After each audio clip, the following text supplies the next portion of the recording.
তো hello students, welcome to LR classes. আমি তোমাদের সুমিত স্যার। আজকে আমি তোমাদের পড়াবো ক্লাস 8-এর নবম অধ্যায় থেকে অন্তঃক্ষরা, গ্রন্থি এবং বয়ঃসন্ধি যে চ্যাপ্টারটা।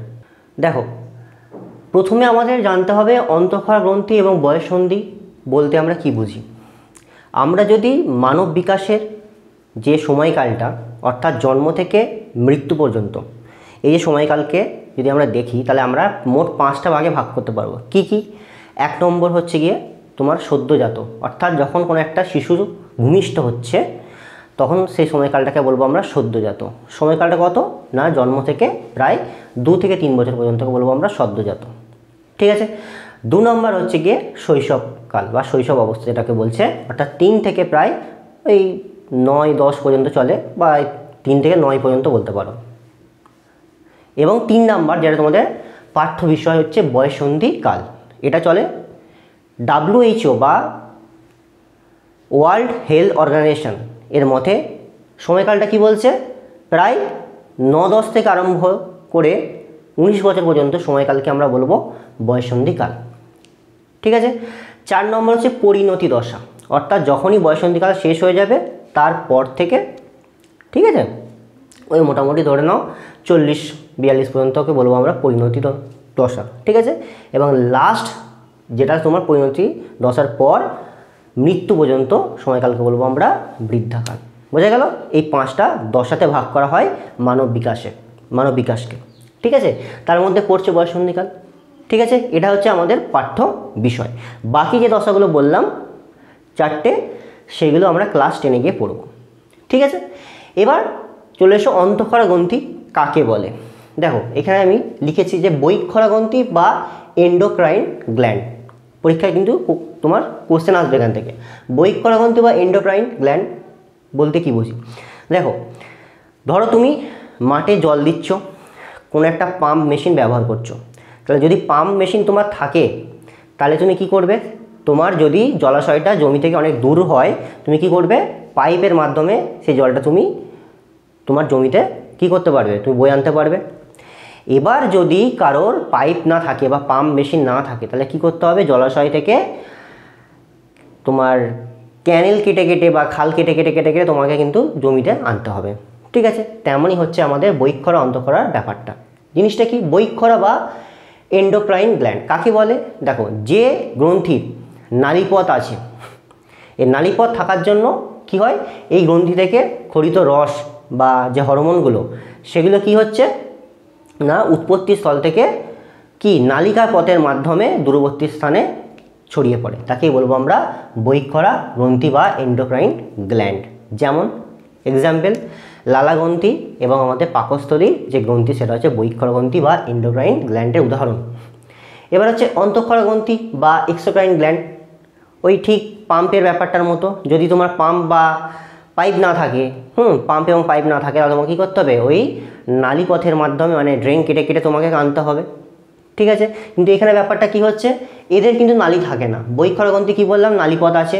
অন্তঃক্ষরা গ্রন্থির কোনো নালীপথ থাকে না। তাহলে যে সমস্ত গ্রন্থির কোনো নালীপথ না থাকার কারণে এই সমস্ত গ্রন্থি থেকে ক্ষরিত রস কি হয়, ডাইরেক্ট সরাসরি রক্তে মিশে যায়, অর্থাৎ রক্ত এবং লসিকার মাধ্যমে উৎপত্তি স্থল থেকে দূরবর্তী স্থানে ছড়িয়ে পড়ে। তাকে বলবো আমরা অন্তঃক্ষরা গ্রন্থি বা এক্সোক্রাইন গ্ল্যান্ড। এক্সাম্পল কি হবে, অনেক আছে। এই যে আমি দেখো লিখে রেখেছি যে পিটুইটারি গ্রন্থি বলো, ঠিক আছে, থাইরয়েড গ্রন্থি বলো, অ্যাডিনাল গ্রন্থি বলো, জনন গ্রন্থি বলো, এগুলো সব হচ্ছে আমাদের অন্তঃক্ষরা গ্রন্থির মধ্যে পড়ছে। তার মধ্যে এই অগ্ন্যাশয় গ্রন্থিকে বলা হয় মিশ্র গ্রন্থি। কেন বলা হয় না, অগ্ন্যাশয় গ্রন্থি একমাত্র গ্রন্থি যেটা বহিঃক্ষরা এবং অন্তঃক্ষরা এই দুটো গ্রন্থির মতোই কাজ করে থাকে, তাই একে বলবো আমরা মিশ্র গ্রন্থি। পরীক্ষায় কোশ্চেন আসে, মিশ্র গ্রন্থি কাকে বলে, অগ্ন্যাশয় গ্রন্থিকে বলা হয় মিশ্র গ্রন্থি। বোঝা গেল? এইবার আমরা এইদিকে চলে আসি, বয়ঃসন্ধিকালকে আমরা দুটো ভাগে ভাগ করতে পারি। ঠিক আছে। কি? দেখো, বয়ঃসন্ধিকাল যখনই তোমরা ক্লাস 8-এ পড়ছো, তোমরা কিন্তু সকলে এখন বয়ঃসন্ধিকালের মধ্যে পড়ছো। ঠিক আছে। অর্থাৎ তোমাদের সকলের বয়স এই 10 থেকে, ঠিক আছে, কতর মধ্যে, ওই 13-14 মধ্যে পড়ছে। অর্থাৎ তোমরা এখন আছো কি, বয়ঃসন্ধিকালের মধ্যে আছো। বয়ঃসন্ধিকালের মধ্যে কিন্তু একটা মানসিক এবং শারীরিক পরিবর্তন লক্ষ্য করা যায়। কেমন? তোমরা নিজেদের বন্ধুর মধ্যে দেখবে যে তোমাদের কিছু বন্ধু ছিল যারা নিচু ক্লাসগুলোতে রোগা পাতলা ছিল, হাইট কম ছিল, কিন্তু যখনই 7-8-এ উঠলো হঠাৎ করে কি না তোমার শরীরের ওজন বলো বা দেহের উচ্চতা বলো কিন্তু হঠাৎ করে বাড়তে আরম্ভ করলো। ঠিক আছে, যেমন দেখো কি বলছে, বললে বুঝতে পারবে। প্রথম হচ্ছে শারীরিক পরিবর্তন, অর্থাৎ এই সময়ে ছেলে মেয়েদের মধ্যে শরীরের কি পরিবর্তন দেখা যায়। ঠিক আছে, প্রথম পরিবর্তন হচ্ছে উচ্চতা, যেটা বললাম যে উচ্চতা কিন্তু এই সময়ে খুব দ্রুত বাড়তে থাকে। এতদিন পর্যন্ত উচ্চতা যদি নাও থাকে, এই যখনই বয়ঃসন্ধিকালের মধ্যে পড়বে ছেলেমেয়েরা উচ্চতা কিন্তু বাড়তে থাকে। 2 নম্বর ওজন বৃদ্ধি হবে, অবশ্যই ওজন বৃদ্ধি হবে। ঠিক আছে, অর্থাৎ যে সমস্ত বন্ধু বান্ধবীরা দেখবে যে রোগা পাতলা ছিল তাদের আস্তে আস্তে একটা ওজনটা কি হচ্ছে, বাড়ছে। কণ্ঠস্বর তোমরা খেয়াল করবে যে হঠাৎ করে তোমাদের মনে হচ্ছে, যে ছেলেদের বলছি, গলার স্বরটা হঠাৎ ভারী হয়ে গেল। ঠিক আছে, এতদিন পর্যন্ত 1 2 3 4 5 6 পর্যন্ত দেখবে যে তোমার গলার যে স্বরটা পাতলা, কিন্তু যখনই তোমরা 7 8 9-এ উঠলে হঠাৎ করে কিন্তু গলার স্বরটা একটু মোটা বা ভারী হয়ে গেল ছেলেদের। আর মেয়েদের কি হয়, মেয়েদের গলার বা কণ্ঠস্বরটা কি হয়, তীক্ষ্ণ হয়ে যায়, তীক্ষ্ণ। ঠিক আছে, পেশির গঠন, এই যে উচ্চতা এবং ওজন যদি বাড়ে পেশির গঠনও কিন্তু আস্তে আস্তে হবে, অর্থাৎ যে মাসেল ডেভেলপমেন্ট কিন্তু ঘটবে। ঠিক আছে, এই 4টে হচ্ছে আমাদের মেজর যে পরিবর্তন, শারীরিক পরিবর্তন, সেগুলো বললাম। এবার চলে আসো মানসিক পরিবর্তন। তাহলে মানসিক পরিবর্তন কী কী হচ্ছে দেখো। মনের পরিবর্তন, এই সময় দেখতে পাবে যে মনের পরিবর্তন কিন্তু একটা বিরাট পরিবর্তন দেখা যায়। প্রথম হচ্ছে রাগ হওয়া। তুমি নিজেই বুঝতে পারবে যে এতদিন মা বাবা তোমাদের বকেছে, মেরেছে, মা বাবা কিন্তু ভালোর জন্যই আমাদের বকে মারে। ঠিক আছে, যখনই মা বাবা কিছু বললো, এটা করিস না, হঠাৎ করে রাগ হয়ে গেল, যাও খাবো না যাও। ঠিক আছে, অনেকে আবার বাড়ি থেকে বেরিয়ে যায়। সবাইকে বলছি না, কিন্তু অনেকে করে। তো এইটা কিন্তু রাগ হওয়া, এটা কিন্তু ইচ্ছা করে করছে না, এটা একটা মেন্টাল একটা পরিবর্তন কিন্তু ঘটছে এই সময়, কিন্তু যে হরমোনাল চেঞ্জেস আছে। ঠিক আছে, এই জন্য কিন্তু এই জিনিসগুলো ঘটে। পরে গিয়ে আমরা পড়বো যে হরমোনে ঢুকছি চ্যাপ্টারে, পরেই আছে হরমোন, তখন কি পড়বো। তো এই সময় কি হয়, একটা রাগ হওয়া, একটা হঠাৎ করে রাগ হয়ে গেল কোনো জিনিসের ওপর, এই জিনিসটা কিন্তু হয়। কান্না পাওয়া, ঠিক আছে, মা বকলো বাবা বকলো, হঠাৎ করে কান্না পেয়ে গেল, ভালোর জন্যই বলছে কিন্তু হঠাৎ করে কেঁদে উঠলো, যে কান্না পাওয়া কিছু বললেই। হিংসে করা যেটা হয় বন্ধু বান্ধবদের মধ্যে, হিংসে করা। ঠিক আছে, যে ওকে স্যার ভালো বললো, ঠিক আছে, হিংসা হচ্ছে, কেন বললো ভালো। ঠিক আছে, বা ধরো ওর ওই জিনিসটা আছে, আমার এই জিনিসটা নেই কেন, ও বাইক নিয়ে ঘুরছে, আমি কেন বাইক নিয়ে ঘুরবো না, ওর ভালো মোবাইল আছে, আমার কেন নেই কেন। এই জিনিসগুলো কিন্তু এই সময়ে দেখা যায়। ভালো লাগা, এই সময় ভালো লাগা খারাপ লাগায় ব্যাপারটা কিন্তু আসে। ঠিক আছে, এটা কিন্তু স্বাভাবিক। বয়ঃসন্ধিকাল পড়লে কিন্তু এই যে ভালো লাগা, অর্থাৎ বিপরীত লিঙ্গের প্রতি, মানে হচ্ছে ধরো ছেলে মেয়েকে এবং মেয়ে ছেলেকে, এই যে ভালো লাগার ব্যাপারটা তৈরি হয়। এছাড়া বিভিন্ন ধরো কেউ বললো যে আমার এই জামাটা খুব পছন্দ, এই কালারটা পছন্দ, এই যে এই ব্যাপারগুলো কিন্তু ভালো লাগা বিভিন্ন ব্যাপারে তৈরি হতে থাকে। ঠিক আছে, 5 হচ্ছে অভিমান হওয়া। ওই যে কিছু বললো, একটা অভিমান হয়ে গেল, স্যার বকলো, ঠিক আছে, স্যারের ক্লাস করবো না, পড়তে যাব না, মা কিছু বললো, বাড়ি ফিরবো না, এই যে অভিমানগুলো কিছু বললেই, এগুলো কিন্তু এই সময় মানসিক পরিবর্তনের মধ্যেই পড়ে। বোঝা গেল ব্যাপারগুলো? আচ্ছা, এবার চলে আসি আমরা যেখানে পড়ছিলাম, যে এই যে অন্তঃক্ষরা গ্রন্থিগুলো আমরা দেখলাম, এই অন্তঃক্ষরা গ্রন্থিগুলোর প্রথমে যে গ্রন্থিটা আছে পিটুইটারি গ্রন্থি।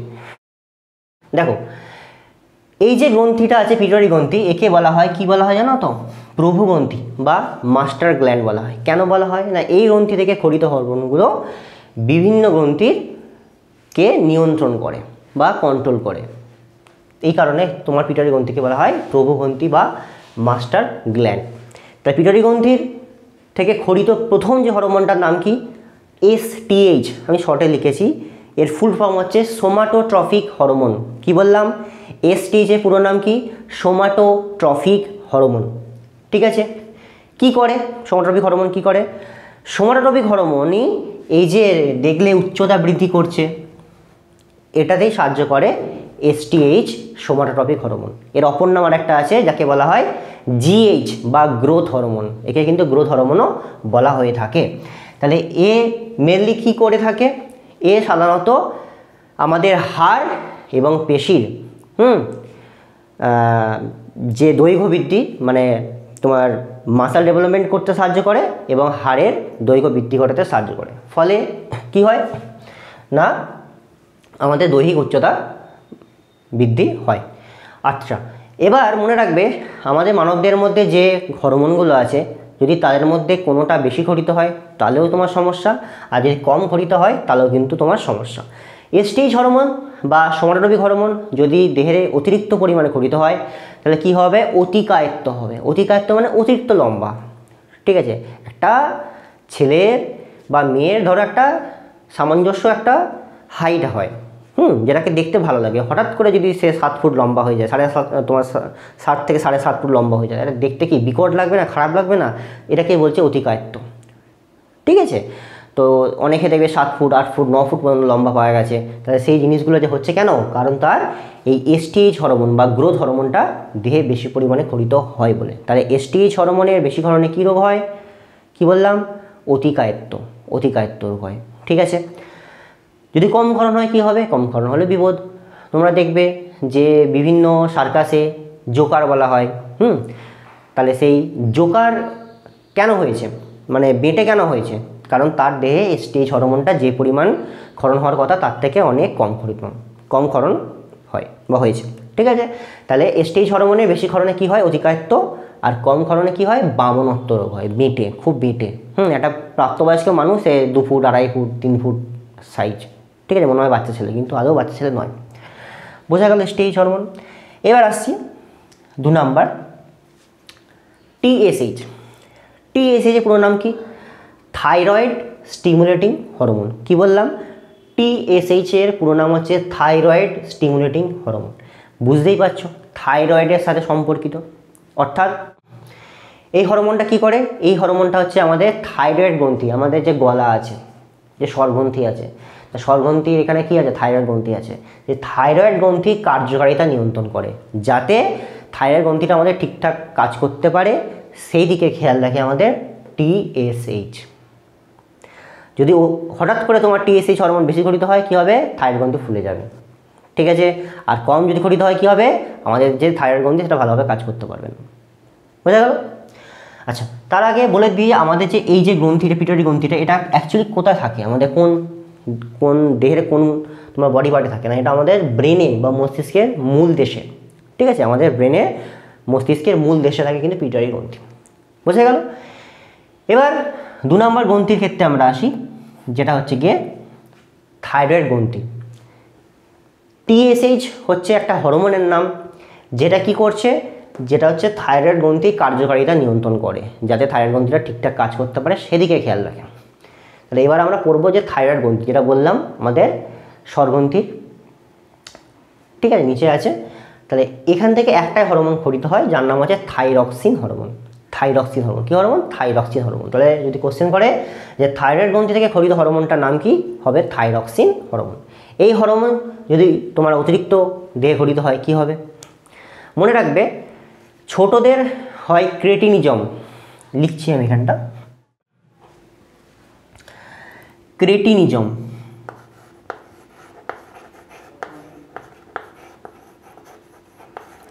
ছোটদের হয় এটা, ঠিক আছে, ছোটদের। আর বড়দের কি হয়? মিক্সিডিমা। বড়দের কি হয়? মিক্সিডিমা। Very very important. ঠিক আছে, তাহলে থাইরক্সিন হরমোনের কম ক্ষরণে ছোটদের হয় ক্রেটিনিজম, বড়দের কি হয়? মিক্সিডিমা। এই রোগটা কেমন হয়? দেখো, যেটা ছোটদের বলছে তোমার রোগটা ক্রেটিনিজম, সেটা কি হয়? বাচ্চাদের গ্রোথ বন্ধ হয়ে যায়, গ্রোথ হয় না, হয়েছে। আর কি হয়? পেট ফুলে যাবে, এবং কি হবে? মুখ দিয়ে লালা পড়বে। এটা হচ্ছে প্রধান সিমটম বা লক্ষণ বলতে পারো। ঠিক আছে, এটা হচ্ছে তোমার ক্রেটিনিজম। আর বড়দের কি হবে? বড়দের তোমার মানে চোখ মুখ ফুলে উঠবে, ঠিক আছে, এবং চামড়া খসখসে হয়ে যাবে। এটা হচ্ছে মিক্সিডিমার লক্ষণ। ঠিক আছে, শর্ট কোশ্চেন আসে। এবার চলে এসো যেটা মিশ্র গ্রন্থি, অগ্ন্যাশয় গ্রন্থি। অগ্ন্যাশয় গ্রন্থিকে বলা হয় মিশ্র গ্রন্থি। এর অবস্থান কোথায়? আমাদের যে পাকস্থলী আছে, যে আকৃতি পাকস্থলী আছে, পাকস্থলীর নিচে কে আছে? ক্ষুদ্রান্ত। পাকস্থলী আছে যে আকৃতি, তার নিচে আছে ক্ষুদ্রান্ত, তারপরে আছে বৃহদন্ত। তাহলে পাকস্থলীর নিচে যে ক্ষুদ্রান্তের ডিওডিনাম, ঠিক আছে, ডিওডিনাম বলে একটা অংশ আছে, ডিওডিনামের যে ইউ আকৃতির অংশবিশেষের মধ্যে অবস্থান করছে অগ্ন্যাশয় গ্রন্থি। মনে থাকবে কি বললাম? আমাদের দেহের পাকস্থলীর নিচে ক্ষুদ্রান্তের ডিওডিনাম, ক্ষুদ্রান্ত কিন্তু অনেক লম্বা হয়, পেঁচিয়ে পেঁচিয়ে পেঁচিয়ে পেঁচিয়ে থাকে, ঠিক আছে। তা ক্ষুদ্রান্তের মধ্যে দিয়ে কিন্তু যে খাবারটা পাকস্থলীতে হজম হলো না, মানে ডাইজেস্ট হলো না, সেটা ক্ষুদ্রান্তে চলে যাচ্ছে। ক্ষুদ্রান্তে বাকিটা ডাইজেস্ট হওয়ার পর সেটা বৃহদন্ত হয়ে মলরূপে মলাশয়ে সঞ্চিত হচ্ছে। সেই ক্ষুদ্রান্তের ইউ আকৃতির ডিওডিনামের অংশে কিন্তু তোমার অগ্ন্যাশয় গ্রন্থিটা অবস্থান করে। বোঝা গেল? মনে রাখবে অগ্ন্যাশয় থেকে দুটো হরমোন খরিত হয়, যেটা খুবই ইম্পর্টেন্ট, ইনসুলিন এবং গ্লুকাগন, ঠিক আছে। তোমরা শুনে রাখবে যে অনেকের ডায়াবেটিস আছে, বলে না ডায়াবেটিস হয়েছে, আমি মিষ্টি খাই না, চিনি ছাড়া চা খাই, বেশিবার ভাত খাই না। এই যে ডায়াবেটিসটা কি হয়? মনে রাখবে ডায়াবেটিস দুরকম হয়। একটা হচ্ছে ডায়াবেটিস মেলিটাস বা মধুমেহ, সেটা হচ্ছে ইনসুলিনের জন্য হয়। আর হচ্ছে ডায়াবেটিস ইনসিপিটাস বা হচ্ছে বহুমূত্র, ঠিক আছে। যেটাকে বলছে ডায়াবেটিস ইনসিপিটাস বা বহুমূত্র, সেটা তোমাদের এখানে সিলেবাসে নেই, আমি বলে দিচ্ছি তবুও একটুখানি। তাহলে যেটা প্রথম বললাম যে ইনসুলিন হরমোনের কম ক্ষরণে কি হয় না, আমাদের মধুমেহ বা ডায়াবেটিস মেলিটাস হয়। এতে কি হয়? এতে সাধারণত আমাদের রক্তের মধ্যে যে গ্লুকোজের মাত্রা, সেটা অতিরিক্ত বেড়ে যাবে। কখন বেড়ে যাবে? যদি ইনসুলিনটা না খরিত হয়। যদি আমাদের দেহে ইনসুলিন নামক হরমোনটা না খরিত হয়, তখনই কিন্তু কি হবে, আমাদের দেহে আমাদের রক্তের যে শর্করা মাত্রা সেটা বেড়ে যাবে। ফলে কিন্তু ব্লাড টেস্ট করলে তখন ডাক্তারবাবু বলবেন কি, তোমার ডায়াবেটিস মেলিটাস বা মধুমেহ আছে। আচ্ছা, মধুমেহ যদি হয় কারোর একবার, তাহলে তার সিমটম আমরা বুঝবো কী করে? রোগী যেখানে বাথরুম করবে বা টয়লেট করবে, সেখানে কিন্তু পিঁপড়ে হবে। কেন পিঁপড়ে হবে? কারণ এই রক্তে যদি শর্করাটা বেড়ে যায়, তখন কী হবে, সেই শর্করাটা আমাদের মূত্রের মাধ্যমে কিন্তু দেহের বাইরে বেরোবে। ফলে আমরা বুঝতে পারবো যে এর মধুমেহ আছে। 2 নাম্বার লক্ষণ, যদি রোগীর কোনো জায়গায় কেটে যায়, তাহলে কাটা জায়গায় কিন্তু ঘা শুকাতে অনেক দেরি করবে। 2 নাম্বার হলো। 3 নাম্বার, এই শর্করা বলা হয় যে বেশি বয়স বাড়লে শর্করা খেতে বারণ করে। কেন? কারণ শর্করা হচ্ছে দেহের পক্ষে ভালো নয়, বেশি খুব মানে অতিরিক্ত ভালো নয়। আমাদের বিভিন্ন জয়েন্টে জয়েন্টে জমে গিয়ে সেখানে কিন্তু বিভিন্ন ব্যাকটেরিয়া বাসা বাঁধবে, এবং কি করবে, আমাদের বিভিন্ন অঙ্গ, চোখ বলো, কিডনি বলো, লিভার বলো, এগুলো কিন্তু সব খারাপ হতে পারে যদি কারোর ডায়াবেটিস মেলিটাস বা মধুমেহ আছে। যদি কারো ডায়াবেটিস মেলিটাস বা মধুমেহ থেকে থাকে, তোমরা শুনে থাকবে তাদের অপারেশন করা যায় না, ঠিক আছে। তাহলে কিন্তু ঘা শুকাবে না। বোঝা গেল? আরেকটা যেটা বললাম যে ডায়াবেটিস ইনসিপিটাস, ওটা কেন হয়? আরেকটা হরমোন আছে, ওটা হচ্ছে ADH। কি নাম? ADH, এখানে লিখছি আমি ADH। ফুল ফর্ম কি? Anti diuretic hormone. Anti diuretic hormone এটা কি করে? তোমরা সকলেই জানো, আমাদের কিডনি কি করে? কিডনি হচ্ছে যে ফিল্টারে কাজ করে। তা কিডনি থেকে যে মূত্রটা আমাদের মূত্রাশয়ে জমা হচ্ছে, তাহলে মূত্রটা জমার পর, ঠিক আছে, আমরা ইচ্ছা মতো কিন্তু টয়লেট করতে পারি।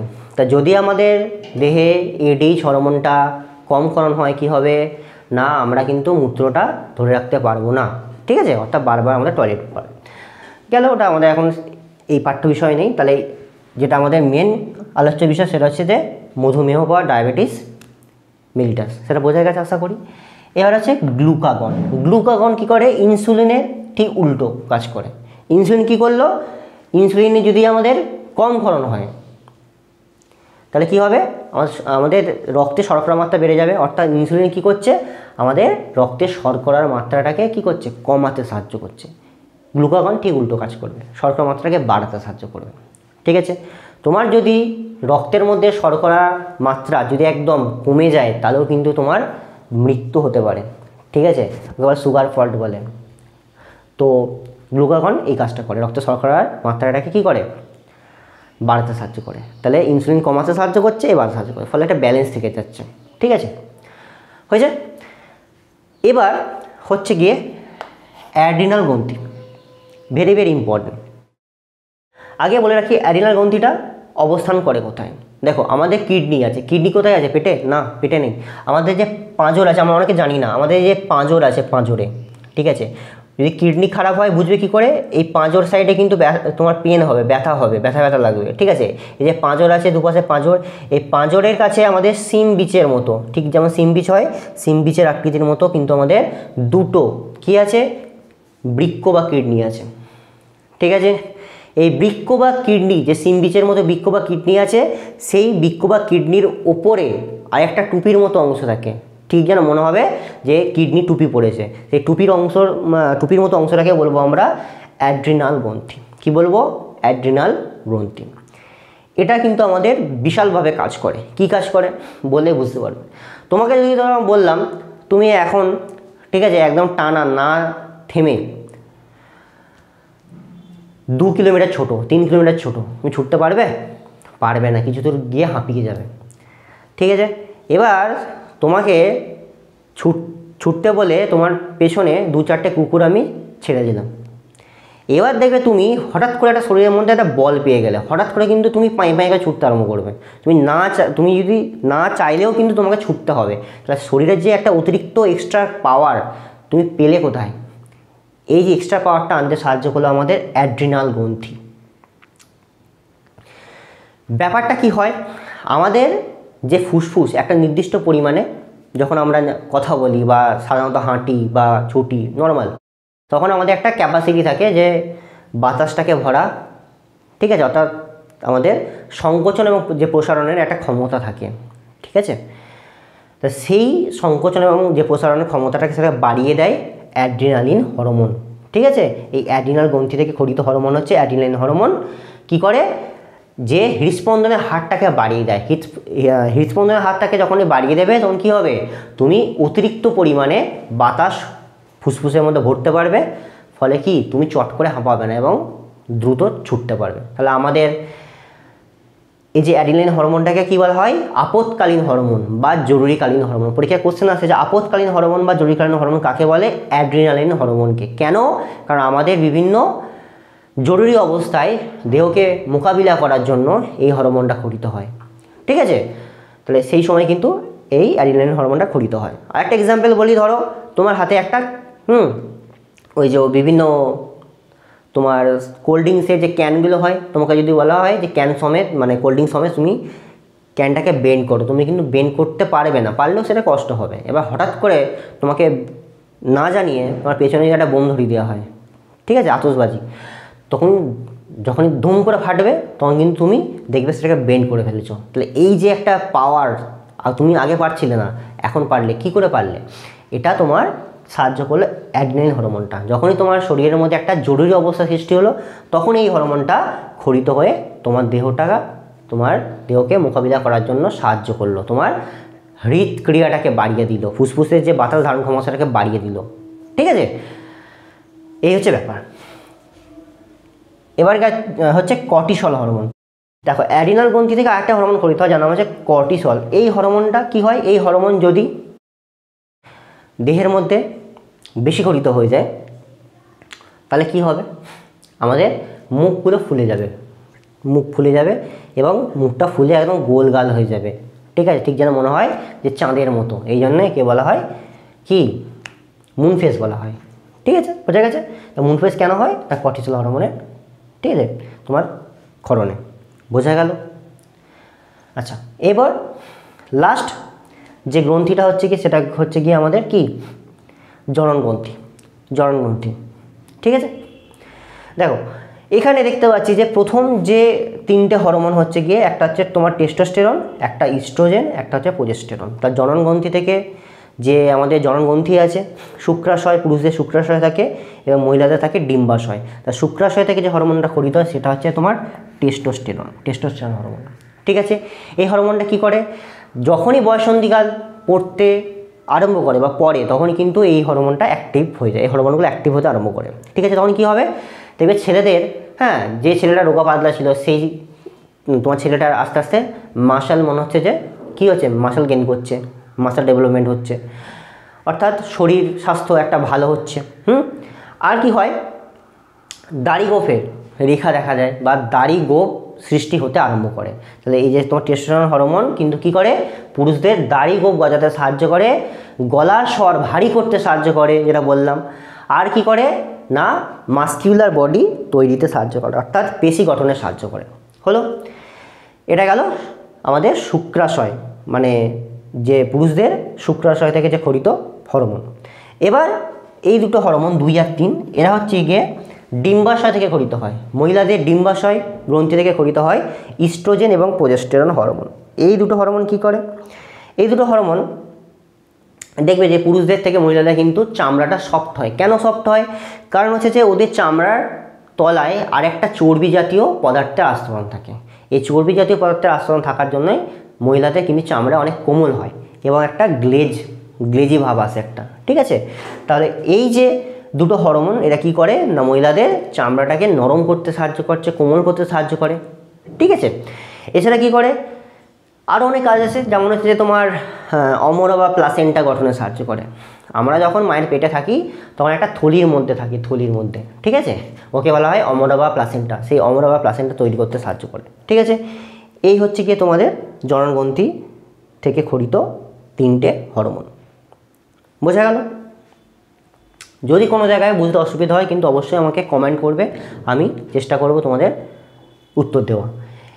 এরপর চলে এসো, বয়ঃসন্ধিতে কিছু আচরণগত সমস্যা দেখা দেয়। কি সমস্যা দেখা যায়, এখানে তো বললাম সমস্যাগুলো। দেখো, ঝুঁকিপূর্ণ আচরণ সবাইকারই হয়, তোমরা সাবধান থাকবে। অনেক সময় দেখবে যে ট্রেনের মধ্যে কিছু ছেলে, ঠিক আছে, একজন ক্যামেরা অন করে, ঠিক আছে, ক্যামেরা অন করে দিয়েছে, আর একজনা কী করছে না স্টান্ট করছে, ট্রেনে গিয়ে স্টান্ট করছে, বাইরে একদম ঝুলে পড়ছে, সেটাকে ফেসবুক বলো হোয়াটসঅ্যাপ বলো ছাড়ছে, খুব একটা মনে হচ্ছে বিরাট ব্যাপার। এই যে ঝুঁকিপূর্ণ আচরণগুলো কিন্তু এই সময়ে ছেলেপিলেরা করতে থাকে, এটা কিন্তু খুবই একটা মারাত্মক জিনিস, প্রাণই যেতে পারে। এছাড়া কি করে, অনেকে দেখবে দুর্গা পুজো কালী পুজোর সময় যে তোমার যে বিভিন্ন যে বাজি যেগুলো ফোটায়, ঠিক আছে, সেটা হাতে করে ফোটাচ্ছে, তা এগুলো কিন্তু একটা ঝুঁকিপূর্ণ আচরণের মধ্যে পড়ছে। ঠিক আছে, এটা দেখা যায়। 2 নম্বর কী বলছে, না বলাটা কি, বন্ধুকে না বলবো মুখের ওপর, ও বললো ভাই চ না একটুখানি যাবো, আজ পড়তে যেতে হবে না, চ একটু ঘুরে আসি। ঠিক আছে, ওকে যদি না বলি খারাপ ভাববে, ভালো বন্ধু, যে না বলতে পারলাম, ওর সাথে চলে গেলাম, তাহলে আমি যে ক্লাসটা অফ করে চলে গেলাম বা স্কুলে গেলাম না, এই যে না বলে যাচ্ছি, সেটা কিন্তু এটা খারাপ। আমাদের মা বাবা কিন্তু অনেক কষ্ট করে আমাদের পড়াশোনা করতে পাঠাচ্ছে, তাহলে সেই জিনিসটা না করে যদি আমরা কোনো জায়গায় যাই ক্লাস অফ করে, কিন্তু খারাপ জিনিস না বলা। তো বিভিন্ন ক্ষেত্রে আমি একটা এক্সাম্পল দিলাম, বিভিন্ন ক্ষেত্রে যে না বলা কিন্তু খুবই একটা খারাপ জিনিস।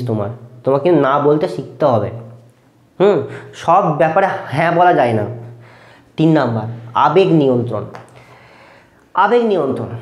দেখো, একটা প্রেশার কুকারের মধ্যে যদি ধরো তুমি যেটা সিটি ওঠে, ঠিক আছে, ওইখানটা তুমি ধরো কোনোভাবে জাম করে দিলে, অর্থাৎ যে ভেতরের বাষ্পটা যদি বাইরে বেরোতে না পারে, কি হবে, যে কুকারটা বাস্ট করবে। তো তোমার মধ্যে যে আবেগগুলো তোমার জমছে, তুমি যদি প্রকাশ করতে না পারো, কারোর সাথে শেয়ার করতে না পারো, কী হবে, তোমার প্রেশার কুকারের মতনই অবস্থা হবে।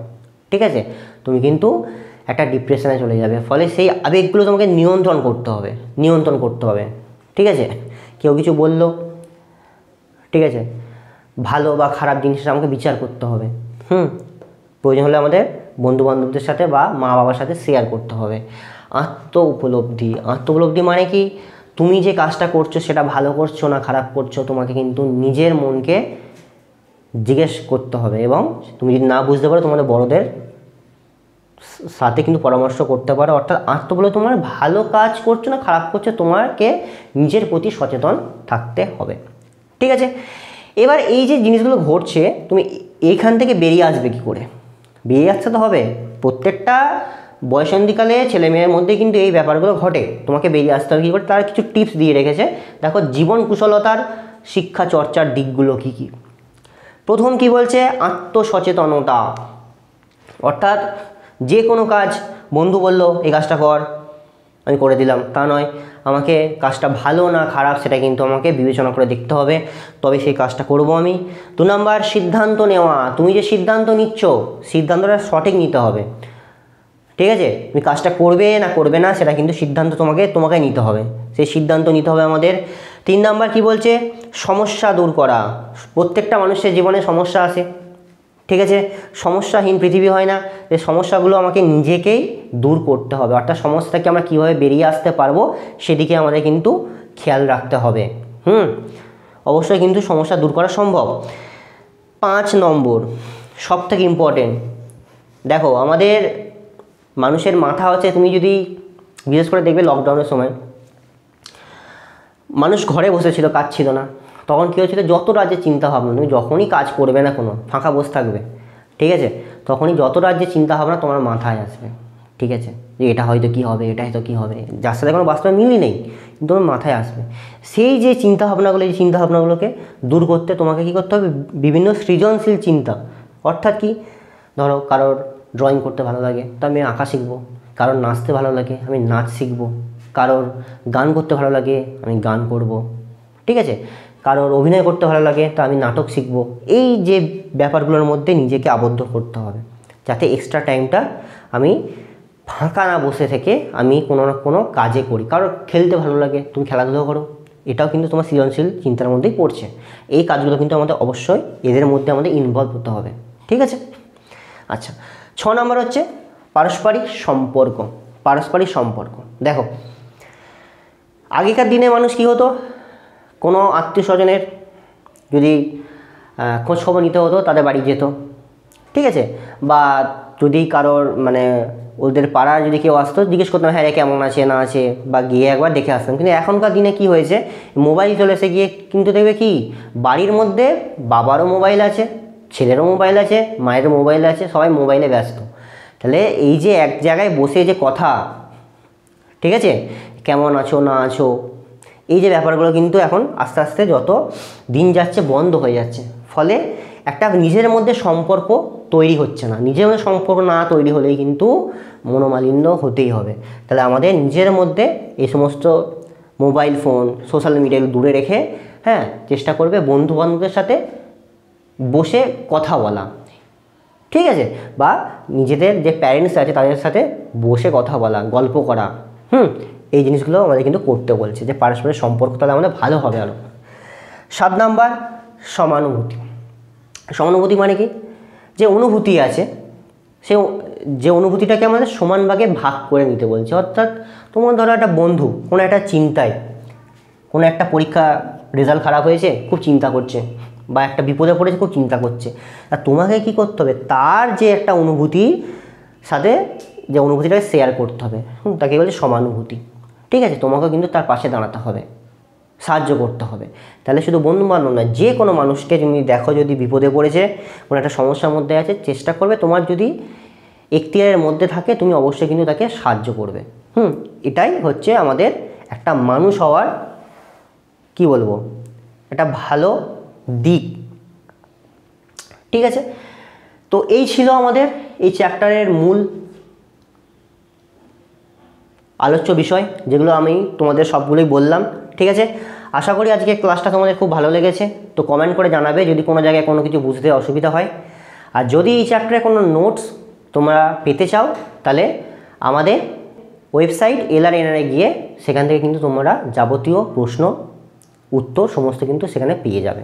ঠিক আছে, তো আজকের ক্লাস এ পর্যন্ত, ধন্যবাদ।